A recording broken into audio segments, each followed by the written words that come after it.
बच्चों, आज हम आपकी 10वीं कक्षा के पाठ्यक्रम से आधारित रचना के आधार पर वाक्य के भेद पढ़ेंगे। ठीक है, तो अर्थ के आधार पर तो बेटा हमने वाक्य के भेद पिछली कक्षा में पढ़ चुके हैं, लेकिन रचना के आधार पर वाक्य के भेद हम 10वीं कक्षा में पढ़ेंगे। तो रचना के आधार पर वाक्य के भेद 3 प्रकार के होती हैं। पहला सरल या साधारण वाक्य है, दूसरा संयुक्त वाक्य और तीसरा मिश्रित वाक्य है। अब सरल वाक्य की क्या परिभाषा है?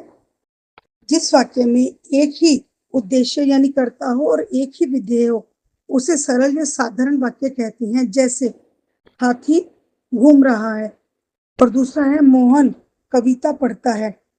अब इन वाक्यों में हाथी तथा मोहन दोनों कर्ता हैं। इसमें हाथी घूम रहा है और मोहन कविता पढ़ता है, ये विधेय है, तो इसलिए ये सरल वाक्य है।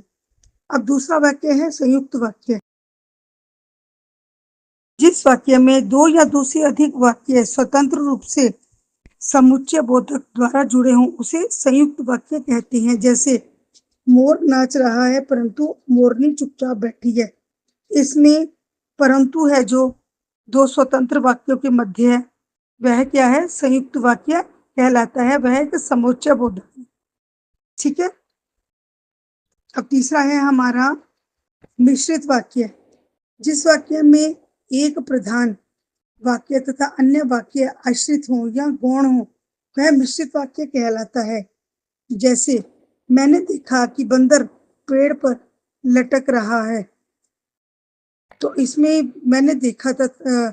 और दूसरा है रहीम मेरे घर नहीं आया क्योंकि वह सुबह से पढ़ रहा है।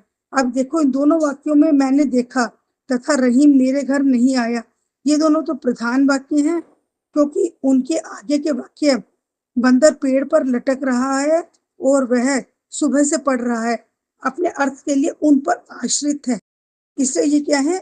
मिश्रित वाक्य हैं, इसलिए इन्हें आश्रित वाक्य भी कहा जा सकता है। धन्यवाद बेटा। अगर आपको वीडियो पसंद आई हो तो चैनल को लाइक कीजिए और अगली वीडियो प्राप्त करने के लिए सब्सक्राइब करना मत भूलिए।